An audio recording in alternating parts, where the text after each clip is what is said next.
Alright, let's move to the next LOS. I know I've skipped a couple of LOSs in between. I'll come back to that. Let's move to the next LOS. We are talking about different kinds of ratios and किस तरीके से वो ratios before and after affect होने वाला है. Like before conversion, when you had the currency लोका में जब था, and फिर डॉलर में convert करने के बाद, how are the ratios going to change? We are not comparing ratios की current में क्या, temporal में क्या. We are saying current में convert करने के बाद ratio को क्या हुआ. After currency conversion ratio को क्या हुआ. ये वाला चीज हम लोग डिस्कस भी किए थे that when you have a pure balance sheet or a pure income statement ratio under current rate method the ratio is not going to change. याद करो क्योंकि income statement में everything is being changed at current rate. So say for example you have a net profit by sales, net profit margin का ratio. तो after conversion इसको भी current नहीं average rate से मल्टीप्लाई किया, इसको भी एवरेज रेट से मल्टीप्लाई किया, so ratio did not change, right?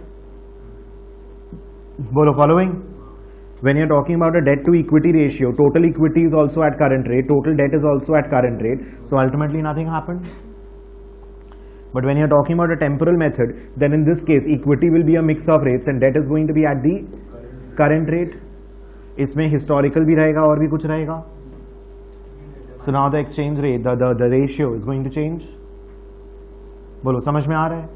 So इसमें it is very difficult, जो हम लोग level 1 में करते थे ना एक रेशियो का कि ratio increase decrease and all, it's very difficult to try to chalk it out when you are looking at the current and temporal method, but let's still try. So basically I will give you a list of ratios. तुम लोगों को क्या करने में समझा रहा हूँ.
Try करो. और क्या रेशियो, लेट मी चेक.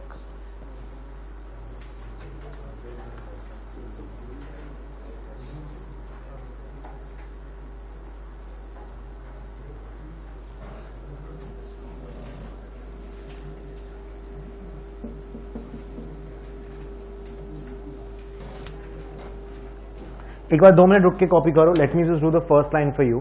सो नेट प्रॉफिट मार्जिन में the ratio is going to be the same. Net profit margin under current ratio, it is a pure ratio, the ratio is going to be the same. लेकिन in case of temporal method, you have your net profit by sales. Now temporal method में sales is being converted at average rate.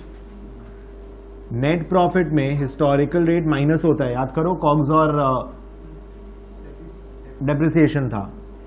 And translation gain and losses भी वो remeasurement वाला भी आएगा, उसके बाद में net profit आता है. It is possible that I may not be able to say anything. Let's still try. Local currency अगर appreciate कर रहा है, मतलब historical rate कम होगा and average rate ज़्यादा होगा. And we are assuming for all work कि historical rate, average rate, current rate, मतलब ऐसा currency change नहीं हो रहा है, या तो ऐसा है या तो ऐसा है. मतलब या तो हिस्टोरिकल रेट इधर, एवरेज रेट इधर, करंट रेट इधर, या फिर हिस्टोरिकल रेट इधर, एवरेज रेट इधर, करंट रेट इधर. ऐसा नहीं है currency movement. That we are assuming.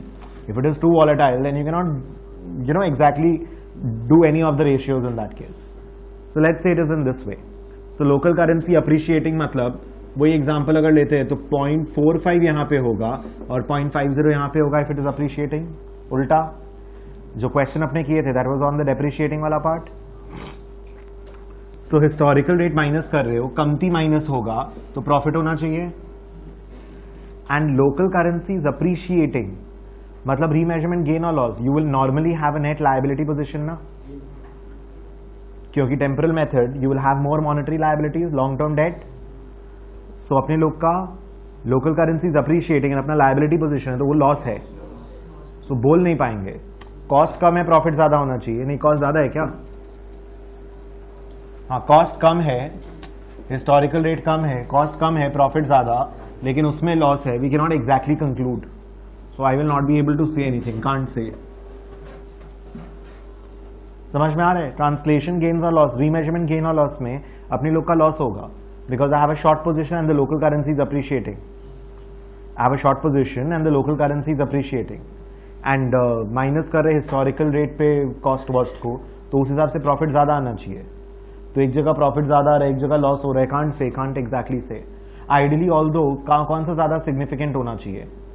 Remeasurement gains losses, क्योंकि इतना सारा liability, monetary liability asset is being converted and historical rate तो खाली कॉग्स वगैरह पे है, but still not very sure either.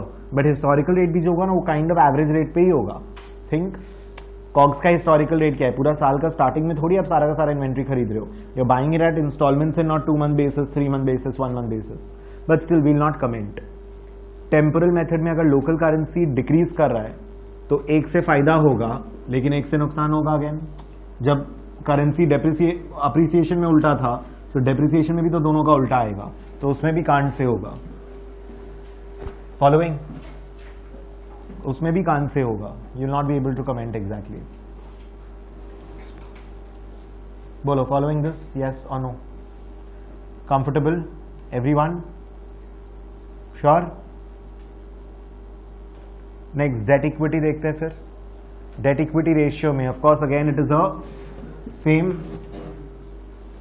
क्योंकि प्योर बैलेंस शीट रेशियो है. दोनों का दोनों डेट बाय टोटल इक्विटी अगर करोगे तो दोनों करंट रेट, लेकिन उसमें टेम्पोरल के केस में current rate equity again mix हो जाएगा. बट मोर ऑफ मिक्स भी होगा तो हिस्टोरिकल करंट रेट का मिक्स होगा ना. मिक्स भी होगा तो हिस्टोरिकल और करंट रेट का मिक्स होगा, right? So in that case if the local currency is appreciating, तो अगर डेट इस रेट पे हो रहा है तो इक्विटी तो हल्का इसी रेट पे आएगा, करंट रेट के ऊपर तो नहीं आएगा. I am just telling you ना that either the currency is increasing like this और it is decreasing like this. ऐसा नहीं है. तो अगर एसेट साइड में कुछ कुछ हिस्टोरिकल रेट पे है, बाकी करंट पे है, लायबिलिटी करंट पे है, तो इक्विटी का इंपैक्ट तो हल्का सा नीचे ही जाएगा ना. So if the currency is been appreciating, if the currency is increasing, तो ये 0.5 पे, ये 0.5 से हल्का सा कम पे है, इसका मतलब debt equity ratio should be higher after conversion.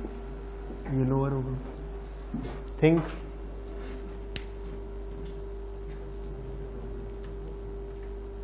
सोचो, इक्विटी हल्का सा डेट करंट हिस्टोरिकल रेट के बीच में होगा तो करंट रेट हल्का सा तो नीचे साइड में होगा ना. ये 0.5 है, 0.45 है, तो हल्का सा तो इस साइड में होगा.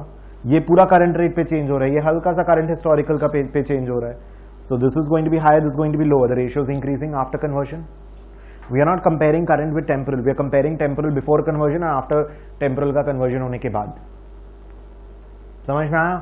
एंड उसका ऑब्वियसली ऑपोजिट होगा, बिकॉज अगर ये 0.5 है एंड ये 0.45 है तो इसको इंटू 0.45 किया, इसको 0.45 से हल्का सा बड़ा किया, तो ये हायर ये lower, the ratio is going to decrease.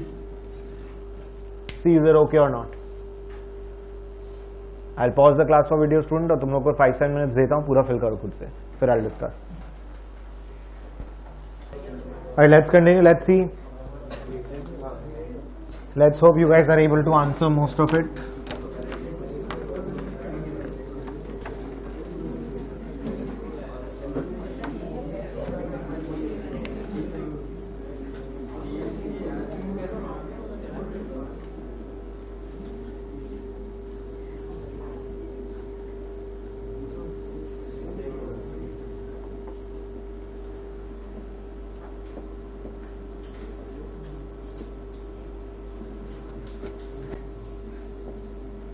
This is how we can look at local currency appreciating, depreciating. Per dollar 0.45 मिलता है, 0.47 मिलता है, 0.50 मिलता है, and vice versa. सो सबसे पहले पूरा करंट खत्म कर लेते हैं बिकॉज बहुत बहुत बहुत ईजिली हो जाएगा, उसके बाद टेम्परल में माथा लगाते हैं। तो सबसे पहले प्योर रेशियोज निकाल लो। रिटर्न ऑन इक्विटी एसेट तो प्योर नहीं है, करंट रेशियो प्योर है, क्विक रेशियो भी प्योर है, इन्वेंट्री टर्नओवर प्योर नहीं है, कॉग्स आएगा, डेटर भी नहीं है, क्रेडिटर्स भी नहीं है, एसेट टर्नओवर भी नहीं है। ठीक है, now let's C return on equity, net profit by asset, inventory turnover is COGS by inventory,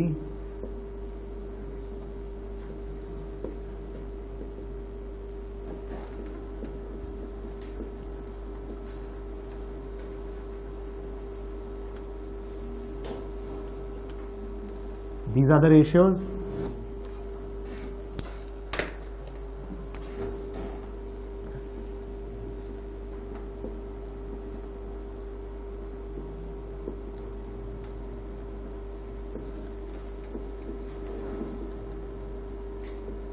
सारा ही सेम है, सारा ही average rate by current rate है। In all the ratios you got numerator in the PL and denominator from the balance sheet, correct? कुछ गलती कर रहा हूं तो बता देना। Clear, it's fine. So LC अगर अप्रिशिएटिंग है तो ये छोटा ये बड़ा, मतलब रेशियो गिरेगा। तो अप्रिशिएटिंग में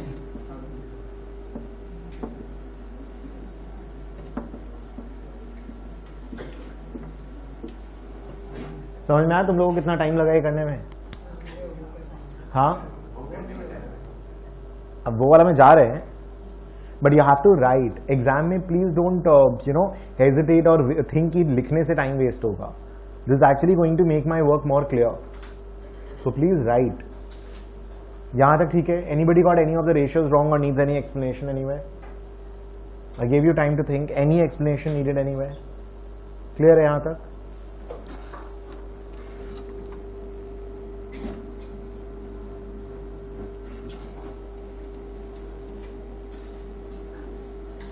next let's move to temporal. So ROE ROA भी अलग से है यहाँ पे, क्विक करंट नहीं है। क्विक करंट अगर करेंगे, current asset by current liabilities, current asset minus inventory by current liabilities. Let's see, सबसे पहले तो वही अपना बना लेते, नेट प्रॉफिट में मिक्स्ड होगा, इक्विटी भी मिक्स्ड होगा, मिक्स है मिक्स है मिक्स है मिक्स है। करंट एसेट में इन्वेंट्री तो करंट एंड हिस्टोरिकल आ जाएगा, ये करंट ही रहेगा, ये करंट रहेगा, ये भी करंट ही हो जाएगा फिर पूरा अगर देखेंगे, बिकॉज करंट एसेट में फिर रिसीवेबल, डेटर्स, कैश यही सब बचेगा। Then COGS is historical, sales is average, current rate, average नहीं, historical, ऐसा तो टोटल अगेन मिक्स होगा। ठीक है, any problem? Let's start with one at a time. Net profit mix है और मिक्स है। नेट प्रॉफिट का मिक्स में भी अपने लोग का वो करेंसी वगैरह भी आ जाएगा, इक्विटी आ जाएगा, नहीं बोल पाओगे, करेंसी ट्रांसलेशन वगैरह भी आएगा ना इसमें, एंड इक्विटी में भी पूरा मिक्स रहेगा, यू कैन नॉट से। So this one can't say. This one asset में भी अगेन करंट है, नॉन करंट है, बट मेनली ये नॉन करंट हिस्टोरिकल पे होगा, नेट प्रॉफिट मिक्स होगा, can't say. Current asset by current liability, so current rate and average rate, नीचे current rate है, सो इधर और इधर, this by this, this by this, छोटा बाय बड़ा,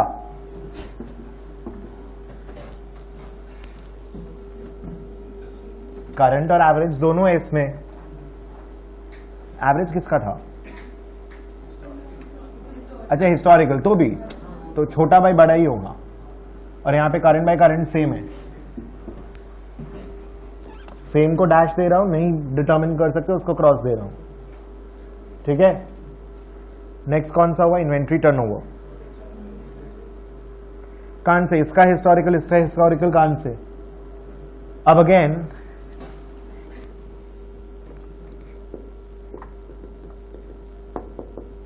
नाउ टेल मी,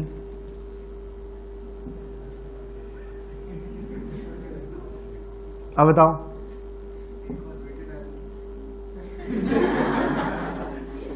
ठीक है, सिंस यू आस्क्ड, बोलो.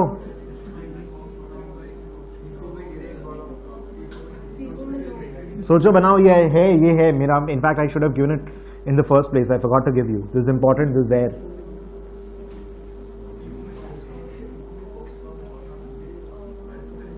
First in first out.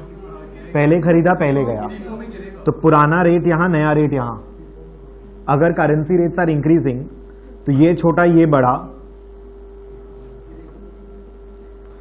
Old rate new rate, first in first out, old rate new rate, और ये last in first out.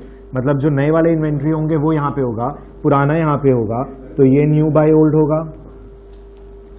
So old by new. So if currency rate is increasing, increasing मतलब ये छोटा होगा ये बड़ा होगा. Rates are increasing मतलब पुराना यहां पे नया यहां पे. रेट्स आर इंक्रीजिंग मतलब छोटा बड़ा, मतलब फीफो में low. Inventory turnover. Rates are increasing, FIFO में लो, लीफो में हाई. फीफो में हाई, लीफो में लो.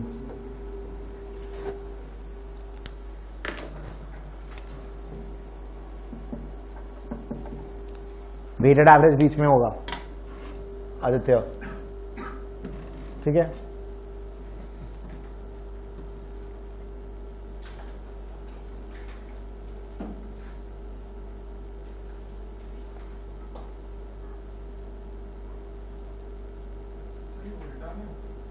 उल्टा होगा.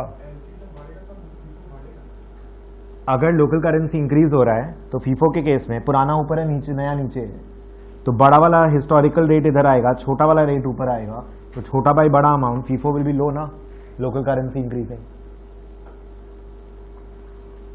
फीफो ओल्ड बाई न्यू है, लीफो न्यू बाई ओल्ड है. ये चीज समझो. फिर रेट अगर इंक्रीज हो रहा है तो बड़ा छोटा, और रेट अगर डिक्रीज हो रहा है तो ये बड़ा होगा ये छोटा होगा. Because rate has been decreasing consistently. तो पुराने रेट्स हायर होंगे, नए रेट्स छोटे होंगे. Old by new, new by old. देखो ये बना के रखो. It's very interesting this part, to me at least.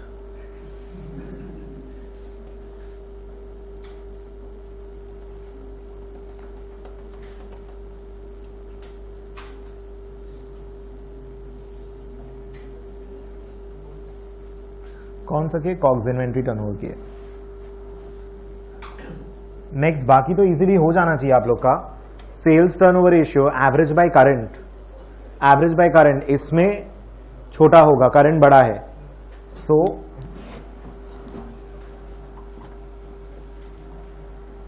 Historical by current, again same. Average by historic and current नहीं बोल पाएंगे. ये एवरेज है, इसमें करंट भी है और हिस्टोरिकल भी है. ऑल्दो इसका इंपैक्ट बहुत कम होना चाहिए. आइडियली डेटर एंड वो बहुत कम होना चाहिए, और fixed asset will be a very huge component. So ideally if I have to give an answer, one it should be undeterminable, not determinable. But if I have to give an answer, current ratio को नहीं include करके खाली HR और AR से अगर compare करेंगे तो higher lower. Actually can't determine but may से हायर एंड लोअर बोल सकते हैं. But if debtor cash is very very low as compare to total fixed asset.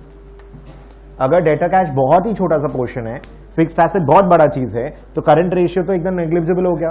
तो खाली एवरेज रेट और हिस्टोरिकल रेट के बेसिस पे रेशियो बोल सकते हैं. सो that will be the case.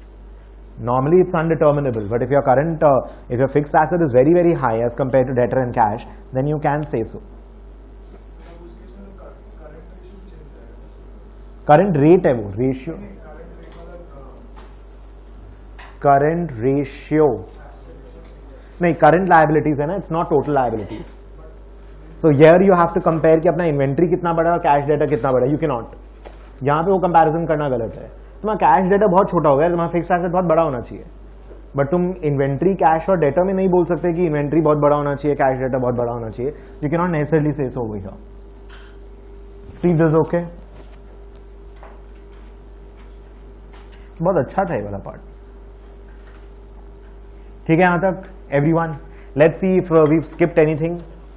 Book में आ जाओ, फिर अपने जो 2 मिसिंग एलओएस था वो भी कर लेंगे. Let me just check if I have not skipped anything. देख लो, I will give you a second. कुछ कॉपी वॉपी करना है तो देख लो. फीफो लीफो देख लो एक बार वापस. फीफो लीफो दोनों का टेम्पोरल के केस में फर्स्ट इन फर्स्ट आउट या लास्ट इन फर्स्ट आउट है. But then when you are looking at first in first out, last in first out, first in first out मतलब COGS में पुराने वाले हिस्टोरिकल रेट्स होंगे और जो नया इन्वेंट्री बचा उसमें करंट वाले हिस्टोरिकल रेट होंगे. It's historical rate but 1 month पुराना हिस्टोरिकल रेट और 12 मंथ्स पुराना historical rate. So that is a question. And LIFO में लास्ट इन फर्स्ट आउट, जो लास्ट में खरीदा वो पहले बेच रहे, तो कॉग्स में more recent inventory, more recent exchange rates are going to be applied. Historically है बट 1 महीना 2 महीना 3 महीना पुराना, लेकिन जो इन्वेंट्री होगा उसमें 12 महीना पुराना हिस्टोरिकल रेट्स. बोलो following, it's old new. So वो देख लो, उसके बाद में you have to see whether the local currency is appreciating depreciating. And book में उल्टा भी दे देगा, अपना करेंसी अप्रिशिएट डेप्रिशिएट मतलब उसका उल्टा विल बी लोकल करेंसी का. कंफ्यूज करेगा, chapter will be confusing, trust me, which you already know. So anyways, let's see.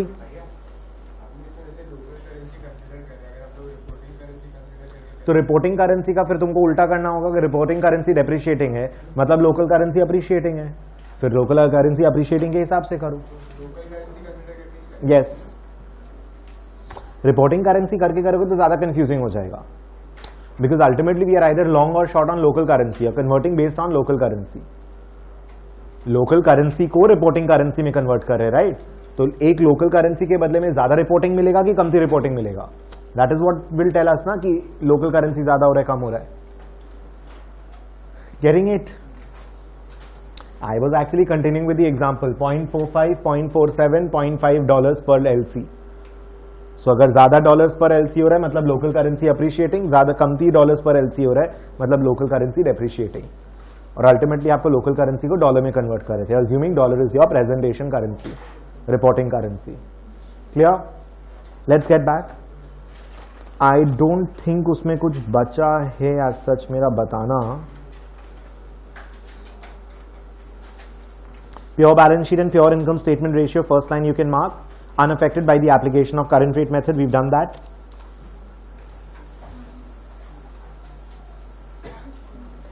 Mix का वही सब गो थ्रू कर रहा है. You can just go through it. अपने लोग पूरा कवर कर चुके हैं.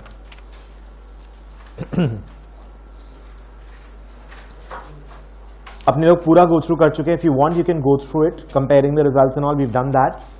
एसेट वगैरह उस हिसाब से भी कंपेयर किया हुआ है करंट और टेम्पोरल का. सो इस केस में करंट और टेम्पोरल में if I am looking at fixed asset, अगर करेंसी अप्रिशिएटिंग है तो क्या होगा? करंट में ज्यादा कि टेम्पोरल में ज्यादा?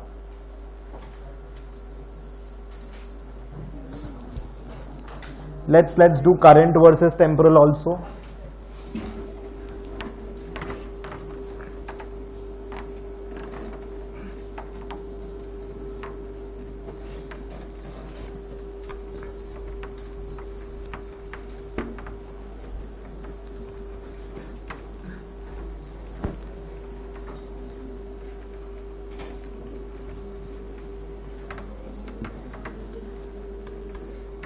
जो ये वाला अपने लोग बनाए थे that was before applying current, after applying current, before applying temporal, after applying temporal, ये वो वाला चीज था. This one we are talking about is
Let's see.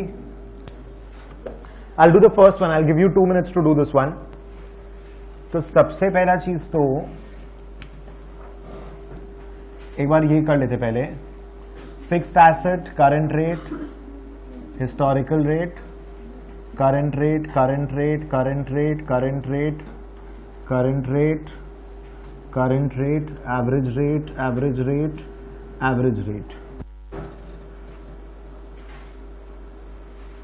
Current plus historical rate, current plus historical होगा, current rate, current rate, current rate, current plus historical, average rate, historical rate,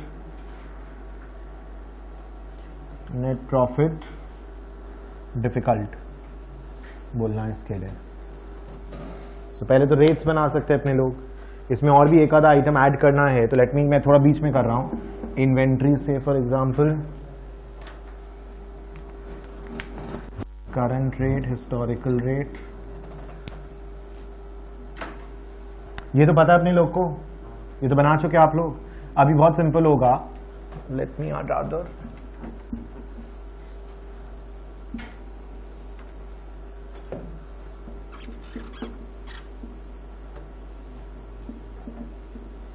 this better. Now अब local currency अगर appreciate कर रहा है तो सबसे पहले तो जो सेम है, doesn't matter, doesn't matter, doesn't matter, same है. या अभी करंट रेट है इसमें, तो अगर करंट रेट ज्यादा होगा, if local currency is increasing, current rate is more than either historic और करंट रेट, हिस्टोरिक रेट का मिक्स. सो bigger, smaller, bigger, smaller, bigger, smaller, bigger, smaller, smaller, bigger, smaller, bigger, smaller, bigger, smaller. Easy. उसी तरीके से बाकी का करने का है. ये current rate, average, average, average, historic. और नेट प्रॉफिट बोल नहीं सकेंगे. नेट प्रॉफिट अगर local currency is increasing, so average पे है, वो हिस्टोरिक में कॉस्ट माइनस किया है उसका, लेकिन पीएल वो मेजरमेंट आ जाएगा, नहीं बोल पाएंगे, छोड़ दो उसको. नेट प्रॉफिट में वो ट्रांसलेशन वो भी तो मिक्स हो रहा है ना, profit and loss. Can't say ये वाला कांट से. सी एंड उसके बाद में whatever ratios you want that you do yourself. Ratios you can do it yourself. Once you know कि एसेट किस में ज्यादा, लायबिलिटी कौन सा कंपोनेंट कैसे इफेक्ट हो रहा है, you can make it yourself. See this, think about it, take it down. Doubt है तो पूछो.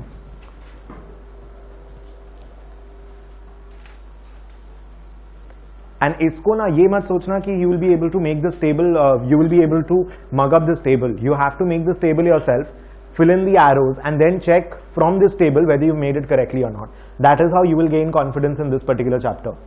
जो tables अपने लोग बनाए वो खुद बनाना पड़ेगा एक बार, बिना इसको देखे.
Guys done? समझ में आ रहा है? We are just comparing, we are just calculating कि ईच एलिमेंट में टेम्पोरल मेथड में एंड करंट रेट मेथड में कौन सा रेट यूज हो रहा है. करंट मेथड में what are the current rates और एवरेज रेट और historical rate we are using, and temporal method में which rate we are using. And then when the local currency is appreciating, current is obviously more, average उसके नीचे, historic उसके नीचे. And अगर local currency depreciate कर रहा है तो करंट इधर, एवरेज उसके ऊपर, हिस्टोरिक उसके ऊपर. And depending on which rate you are using where, we can easily compare कि करंट में वो वैल्यू बड़ा हो रहा है कि टेम्पोरल में वो वैल्यू बड़ा हो रहा है after conversion. So we can simply make a comparison कि करंट में क्या था, टेम्पोरल में क्या था. And once you have these elements right, then कोई भी रेशियो अगर आपको पूछेगा, you will be in a position to say कि which ratio is going to be higher और लोअर और not determinable in case of current versus temporal और temporal versus current.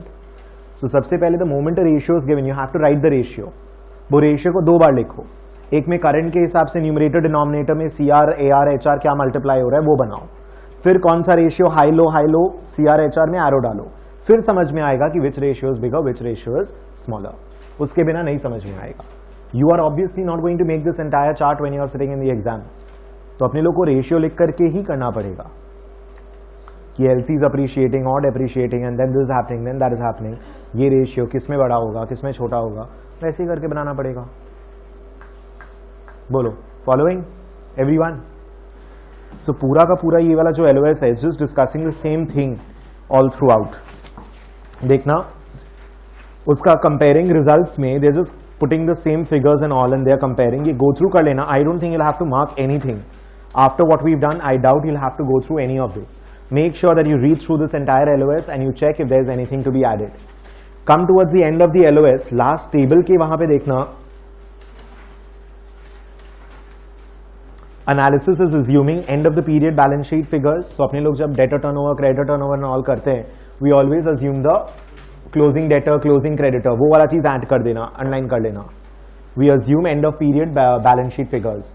So debtor, creditor, inventory, जो भी अपना ratios है, we're always assuming not the average values, equity, return on asset. Ideally आपको average use करना चाहिए, but normally everybody uses the closing values only. अब वो जो पूरा का पूरा bullets दिया है ना, वो एकदम बेकार है. एक बार go through करके बता दे रहा हूँ खाली. पहले बोलता है कि फॉरेन करेंसी अप्रिशिएट कर रहा है कि डेप्रिशिएट कर रहा है, वो बताओ. LC ऊपर नीचे. उसके बाद में बोलता है कि कौन सा रेट है, HR, AR, CR, वो बताओ. उसके बाद नेक्स्ट पॉइंट पूछता है कि वो इंक्रीज किया, डिक्रीज किया, न्यूमरेटर डिनोमिनेटर, वो बताओ. और उसके बेसिस पे चेक करके बताओ कि इंक्रीज हुआ कि डिक्रीज किया रेशियो. तो ये तो बेकार स्टेप्स दिया है ना.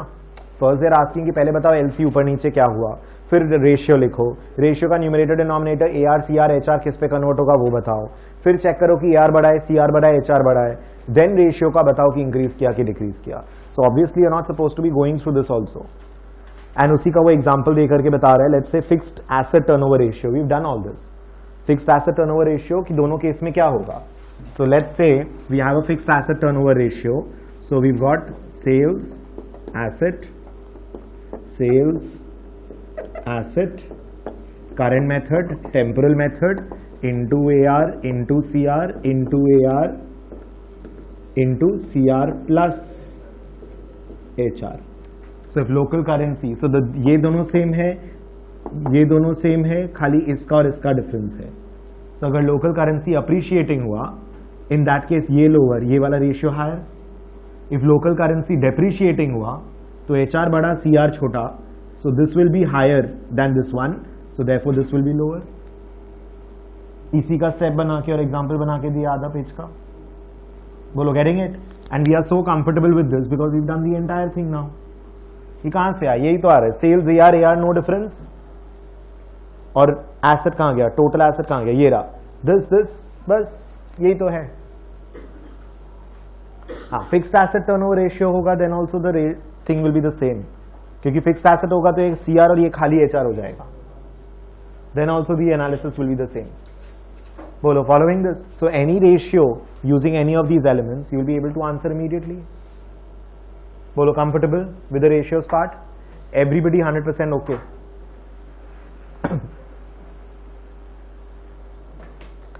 एक काम करो, स्टार्टिंग वाले LOS में आइए जो स्किप किए थे अपने.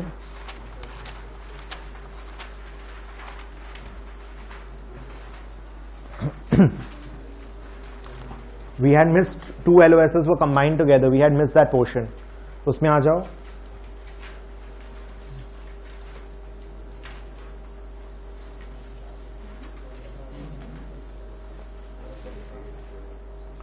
Everybody with me?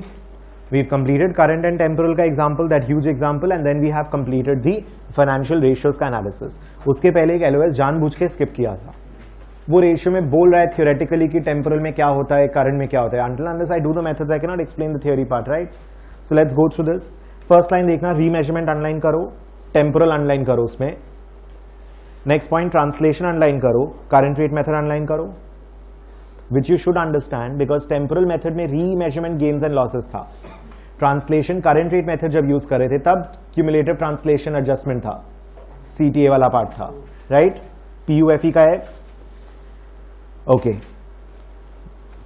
उसके बाद में come to the next bullets वाला पार्ट, IAS भी अनलाइन करना. Factors in deciding the functional currency. So we had discussed that there is a reporting currency, there is a functional currency, there is a local currency. जिस country का currency का बात करें वो local currency है, जिस currency में decision making हो रहा है उसको फंक्शनल करेंसी बोलेंगे, एंड जिस कंट्री का करेंसी में आपका रिपोर्टिंग हो रहा है, जो होल्डिंग कंपनी है, उसको रिपोर्टिंग या प्रेजेंटेशन करेंसी बोलेंगे. Now there could be 3 or 4 possibilities over here.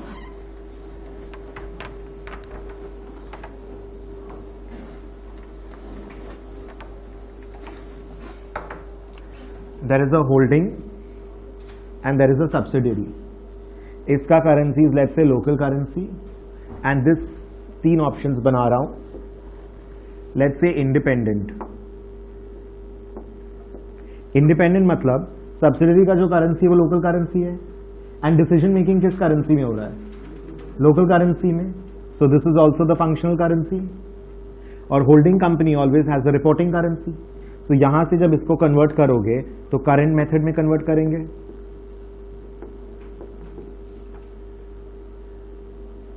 अगर होल्डिंग कंपनी है एंड यहां पर इंटीग्रेटेड मतलब डिसीजन मेकिंग कौन करता है, ये कि ये तो फंक्शनल करेंसी कौन सा हुआ, ये. And reporting currency is also this. लेकिन बिजनेस किस में हो रहा है, लोकल करेंसी में. सो इसको जब ट्रांसलेट करेंगे तो टेम्पोरल मेथड में करेंगे. And the example I had given to you is कि होल्डिंग है, फिर वो सब्सिडियरी है, फिर उसका यहां पे है, ये लोकल करेंसी है, ये फंक्शनल करेंसी है और ये रिपोर्टिंग करेंसी है. सो यहां से यहां टेम्पोरल करके जाना होगा और यहां से यहां करंट करके जाना होगा. If this is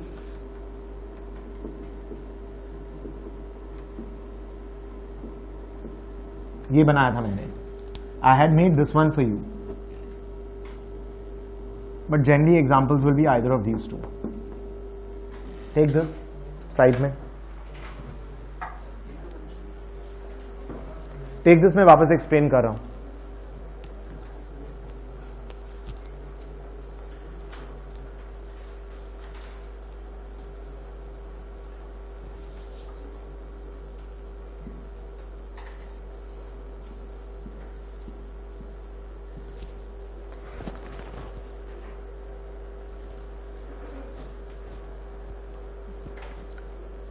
functional currencies जहां डिसीजन मेकिंग हो रहा है जिस करेंसी में, that could be equal to LC, that could be equal to RC.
Sorry, did not follow. LCFC subsidiary, LC temporal, integrated, independent. Guys done till here. एक बार वापस repeat कर दे रहा हूं. सो बेसिकली जिस करेंसी में जो country operate कर रहा है, जिसमें एक्चुअल में cash generation, sale, cost and all हो रहा है, that is your local currency. The country in which you have your holding company और योर पेरेंट कंपनी, जो एक्चुअल में अपना consolidated balance sheets and all present करेगा, that is your parent presentation currency और reporting currency. Now depending on whether it's a well integrated subsidiary और an independent subsidiary, उसके basis पे depend करेगा कि फंक्शनल करेंसी कौन सा है. अगर जो कंट्री में डिसीजन मेकिंग हो रहा है वो उसका फंक्शनल करेंसी होगा. So if it's an independent subsidiary then the functional currency subsidiary का, क्योंकि वहीं पे डिसीजन मेकिंग हो रहा है. एंड वहां पर फंक्शनल एलसी सेम है, उसको आरसी में कन्वर्ट करने के लिए करंट मेथड यूज करते हैं. So basically the idea is functional to RC is current method and LC to FC is temporal method. And if you have a well integrated subsidiary, then functional currency is your reporting currency, because decision making is done by the holding company. तो उसके कारण आपका temporal method use होगा and subsidiary का जो currency that is your LC and you convert it to FC और RC which is the same, that is holding company. It could be a situation where in holding company इसको hold करके रखा और ये business कर रहा है तीसरे कंट्री में. तो जिस कंट्री में बिजनेस कर रहा है वहां का लोकल करेंसी हुआ, उसको पहले टेम्पोरल यूज करके फंक्शनल करेंसी में कन्वर्ट करना होगा और फिर फंक्शनल करेंसी को ये इंडिपेंडेंट सब्सिडरी जिसको कंसोलिडेट करने के लिए करंट मेथड यूज करना होगा. Now is it okay? Now let's see, IASB rules दे रहा है कि फंक्शनल करेंसी कैसे डिसाइड करेंगे. Like how do you determine whether a country is whether a subsidiary is a independent subsidiary और an integrated one. Functional currency कैसे decide होगा? Points देखते हैं, इतना कुछ ग्रेट नहीं है, जस्ट गो थ्रू करना है. Currency that influences sale of goods and services. So आपका जो सेल हो रहा है वो आप अपने करेंसी में कर रहे हो कि वहां वाले करेंसी में कर रहे हो. So whether sale, whether your bills, अरे मैं इंडिया में हूं, I am selling goods to US, but are you billing it in rupee terms और are you billing it in dollar terms?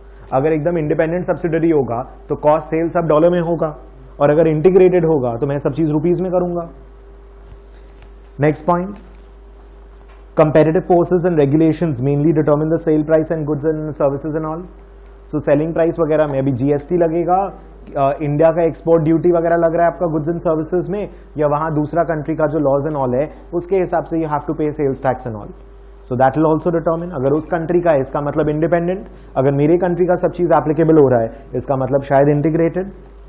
Next, currency that influences labour, material, other cost. So where is your manufacturing? Currency जिसमें funds generate हो रहा है. सो आपका cell किस currency में हो रहा है, कॉस्ट कहां से आ रहा है, या डेट इक्विटी रेज कर रहे हो वो कहां से आ रहा है. Currency in which receipts from operating activities are usually retained. So आप क्या, अगर इंडिया का कंपनी है जो बाहर माल बेच रहा है, खाली वो सब्सिडरी नाम का है, तो वो क्या करेगा, तुरंत सेल होगा उसको कन्वर्ट करके रुपीज में ले आएगा. एंड अगर एकदम इंडिपेंडेंट सब्सिडरी होगा, like say for example Infosys operating through a subsidiary in the US, so वो यूएस सब्सिडरी जो भी इनकम करेगा उसको कन्वर्ट करके इंडिया में ले आएगा, वो नाम का सब्सिडरी है. और let's say for example if I have a branch in US and which is Jaguar है, तो वो जो भी कर रहा है वो अपना पाउंड में कर रहा है, you are not bringing everything in pounds in rupee terms over here. So whether you are converting your sales and receipts, your operating activities का रिसीट्स को, are you converting it back to your own currency और you are leaving it over there. So all these things are used to determine whether it's going to be which one is going to be your functional currency, whether it's a well integrated subsidiary or whether it's an independent one. Next part देखो, FASB का similar guidelines देखना, थोड़ा irritating है, वही same चीज पूरा बोला है. देखो, functional currency and parent currency differ, the current rate method is used. Functional currency and parent currency differ, current method is used, nothing new, यही चीज को रिपीट कर रहा है. देखो, if functional currency and RC is differing, then you use the current method ना. Used to translate foreign currency financial statements. Translation involves translation. Translation कौन सा था, current method की temporal? Current. This is translation and this is remeasurement.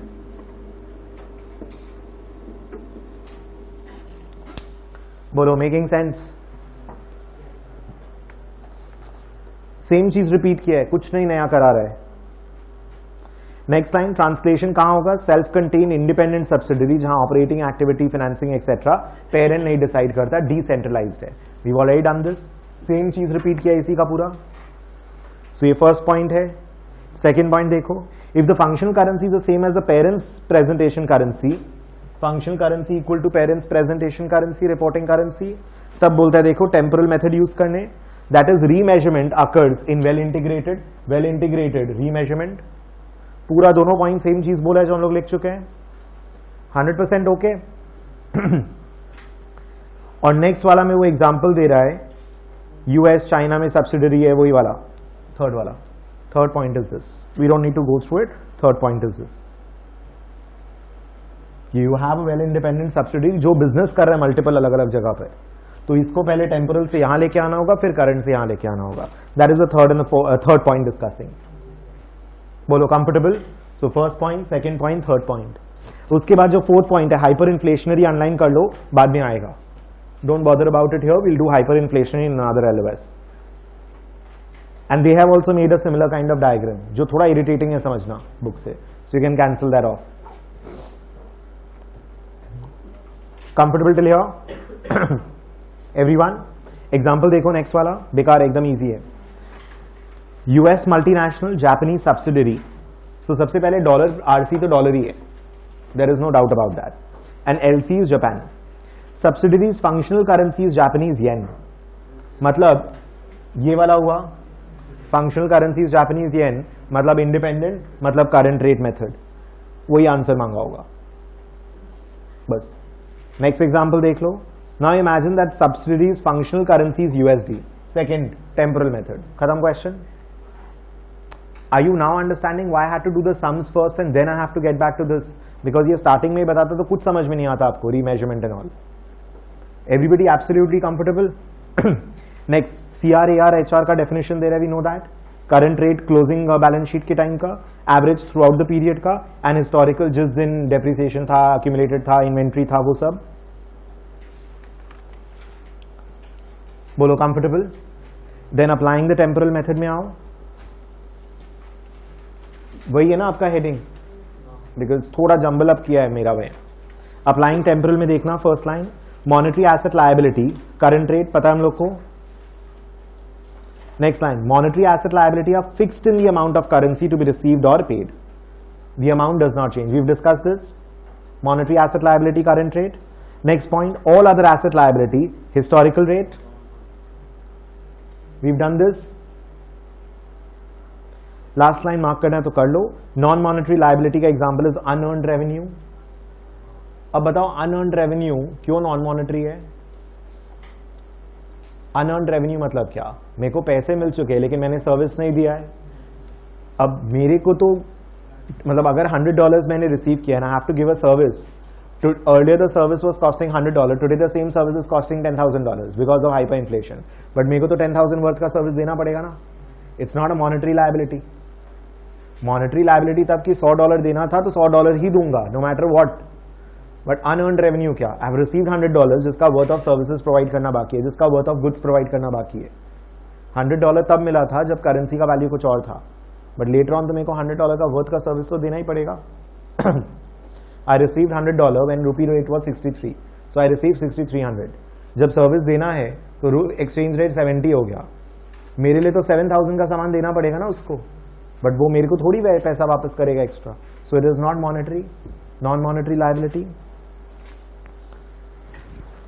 Next point, just like common stock dividend at historical rate, COGS depreciation amortization historical rate, revenue average rate, remeasurement gain or loss in the income statement. Next line, makes the net income much more volatile as compared to current method. We know that क्योंकि PL account के through करोगे तो PL account volatile ज्यादा होगा। Current rate में वो OCI PUFE का F में जा रहा था, so PL account was not getting affected.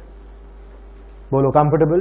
पूरा रिपीट कर रहा है, एंड इसको ऐसे लर्न करना is a very bad idea. अपने उल्टा लिस्ट बना के रखे थे CR AR एंड ऑल का, जो अपने वो बनाए थे ना वो एग्जाम्पल के साइड में मैंने बैलेंस शीट PL बनाया था, उससे लर्न करना is much easier than through this. Inventory and COGS under temporal देखो, we have done this part also. Second line, numerous historical rates to keep track over time. Next line, particularly complicated since the funds assumption वो LIFO FIFO वाला, और LIFO FIFO वाला we have done already. हाँ, the only thing is जो LIFO FIFO का अपने higher lower वो सब किए थे, that is only possible when the exchange rate is either moving like this और लाइक दिस। अगर एक्सचेंज रेट ऐसे मूव कर रहा है तो अपने नहीं बोल पाएंगे. Are you getting it? So this also we have done. उसी को फालतू लैंग्वेज में लिखा है लोग. Next is your applying current rate method. वही है ना हेडिंग. Just tell me if I am skipping anything. उसमें first point average rate income statement, balance sheet current rate except common stock historical rate, dividend when declared वाला rate, and translation as a part of cumulative translation adjustment. We have done this part पूरा. अच्छा, one thing to notice is कि अपने लोग का OCI जो होता था वो अक्यूमुलेटेड ओसीआई होता था. इस साल का पीयूएफई ऐड करते थे तब जाकर के क्लोजिंग अक्यूमुलेटेड ओसीआई होता था. सो करेंसी क्यूमुलेटिव ट्रांसलेशन एडजस्टमेंट होता है जिसमें आपका एवरी ईयर का आप अपना पीयूएफई का एफ वाला पार्ट ऐड करते जाते हो and then you get the closing CTA. So पुराने साल का भी तो जमा हो रहा है ना. ये तो this is not PL account में कि पीएल में राइट ऑफ कर दिया. दिस इज नॉट अ खर्चा और an income that you write to PL, put it in retain earnings and it is over. ये तो जमा हो रहा है. इस साल गेन हुआ, कभी लॉस हुआ, तो सब सीटीए के अंदर जमा हो रहा है. So there is an opening CTA जिसमें इस साल का बैलेंसिंग फिगर गया.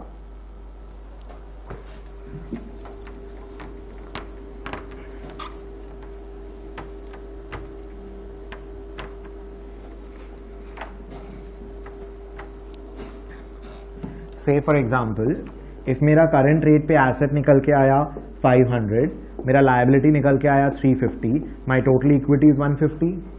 Out of this 150, I am just giving a rough example, out of this is 50 is historical rate पे इक्विटी, तो 100 has to be retained earnings. Now my opening retained earnings was 50, average rate पे profit was equal to 30, minus dividend was equal to 10, तो मेरा closing earnings has to be 100. 50, 60, 70, 80, 70, मतलब 30 has to be the balancing figure CTA. Last year का opening CTA अगर 35 था, मतलब इस साल का -5 इज योर एफ ना. ये तो टोटल सीटीए होगा ना, ये जो बैलेंसिंग फिगर आएगा. सो इस साल का अगर लास्ट ईयर का सीटीए 35 था, मतलब इस साल का -5 हुआ foreign currency translation gains and losses. और अगर लास्ट ईयर का 25 था, इसका मतलब +5 है इस साल का सीटीए का एडजस्टमेंट.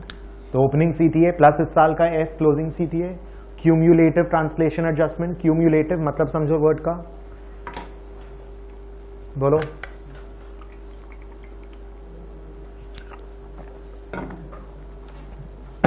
Understanding this. सो जो सीटीए प्लग इन फिगर आ रहा था, that is not just the F part, that is पूरा का पूरा आज तक का एफ पार्ट जमा किया हुआ. That is cumulative translation adjustment. तो लास्ट ईयर एंड इस ईयर का सीटीए का जो डिफरेंस है, that is a foreign currency translation gain और लॉस कॉन्ट्रीब्यूटेड दिस ईयर के लिए. बोलो क्लियर? प्रॉब्लम कामया? Sure everybody? सॉरी.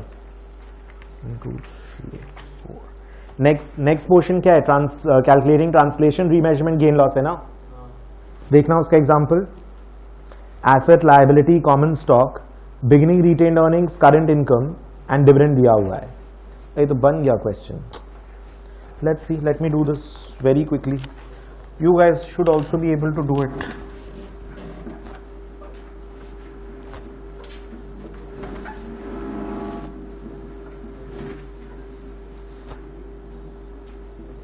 $1,600,750, मतलब ये 250 है total retain earnings. Opening 175 plus इस साल का income minus dividend paid and something has to be equals to 250. 175, 225, 200, 50 होगा. 50 पॉजिटिव. और क्या किया है लोग?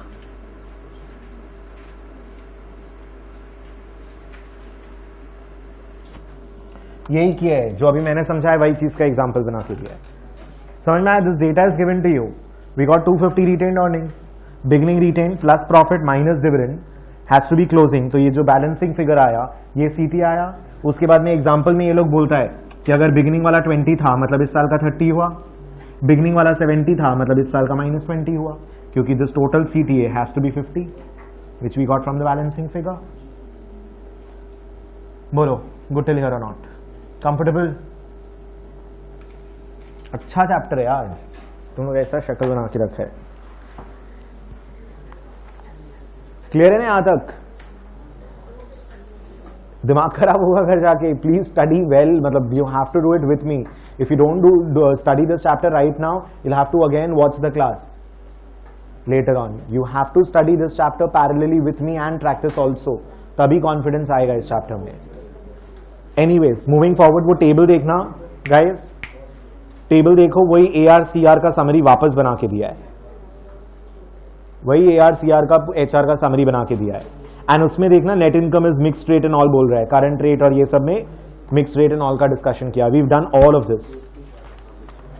उसके बाद में आई थिंक एक और पोर्शन बचा ना, exposure to currency exchange rates.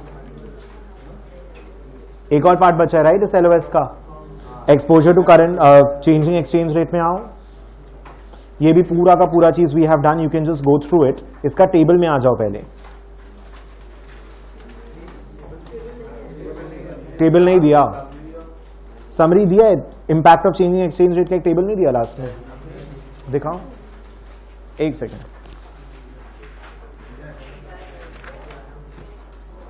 नहीं दिया, ये बेवकूफ लोग हैं.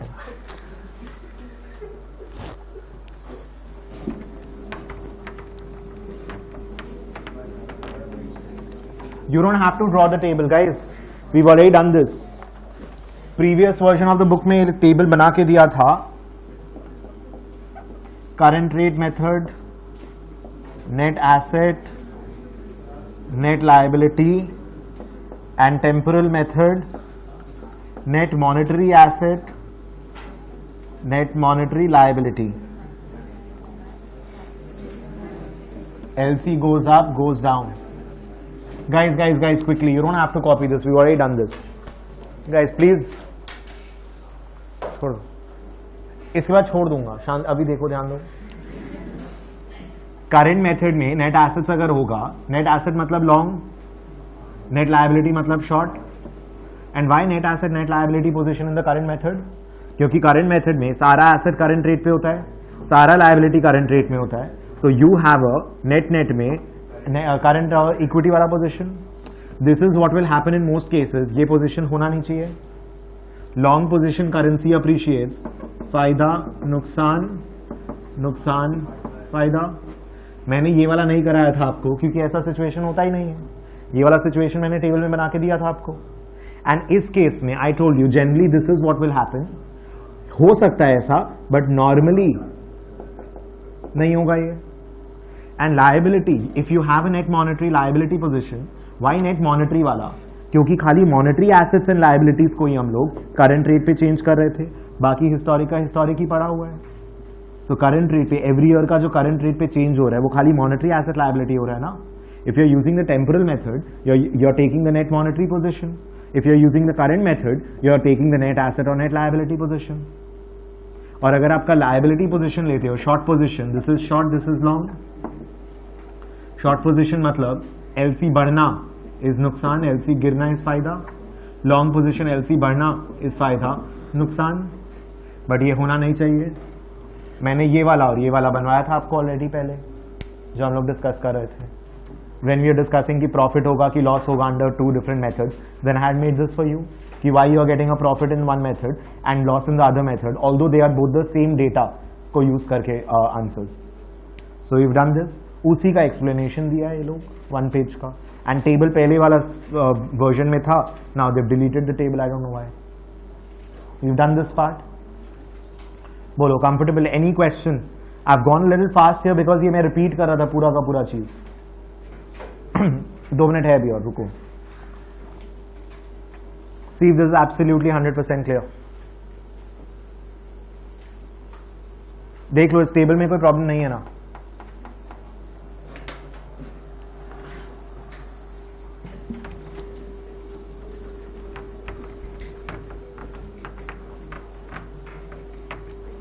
See, take a minute.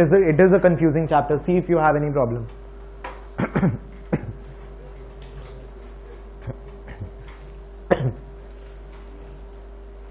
बोलो. No one has any problem. सब समझ में आ गया?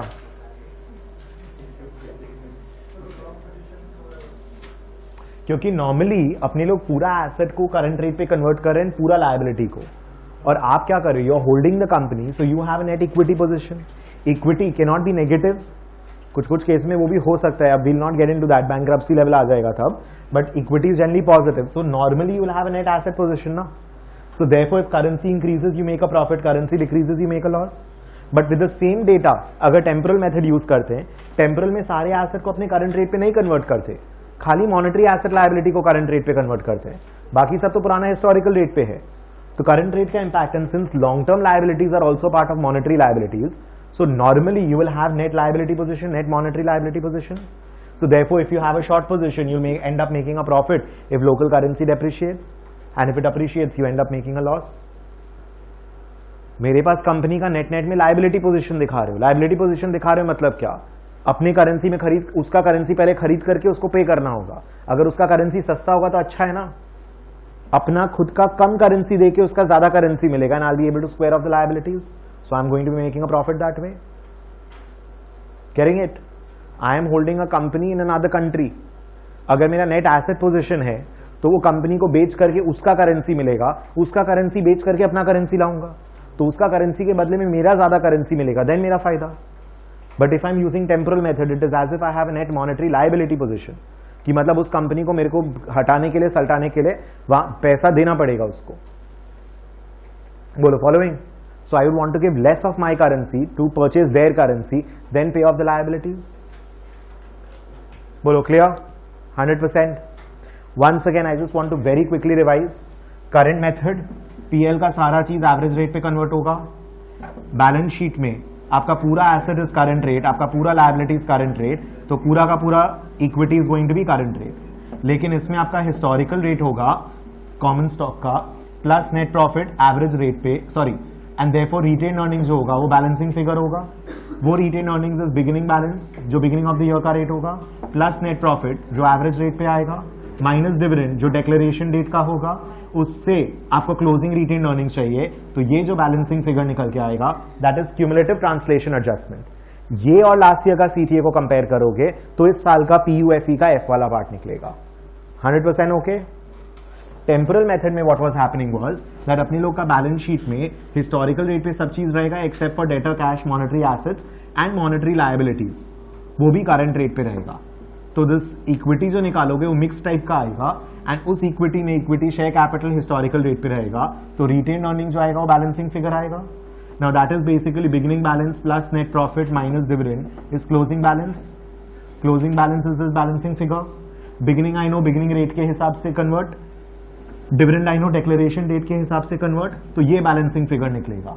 अब यहां पे सीटीए वीटीए कुछ नहीं आएगा, ये बैलेंसिंग फिगर से पीएल में जाएंगे जहां सेल्स एवरेज रेट पे है and other expenses average rate पे है, डेप्रिसिएशन कॉस्ट वगैरह हिस्टोरिकल रेट पे है. तो before I plug this I will get a net profit according to these conversions, but मेरे को तो ये नेट प्रॉफिट लाने का है जो बैलेंसिंग फिगर वहां से मिला. तो इन दोनों का जो डिफरेंस होगा that is remeasurement gains and losses which is a part of PL since you are controlling the subsidiary and therefore it is going to make your PL account very very volatile. So PL account आपको दिखेगा कभी income इतना ज्यादा इतना कम, P ratios will get affected, all the valuations will get affected. So ये सब analyst का काम है कि उसको हटा करके फिर पी कैलकुलेट करो. So all these things an analyst is supposed to be doing that. Whether this remeasurement gains and losses का जो अमाउंट आ रहा है, do you think that is going to be recurringly like that? So these adjustments and analyzing and understanding the statements is very important from a financial analyst के point of view. बोलो clear?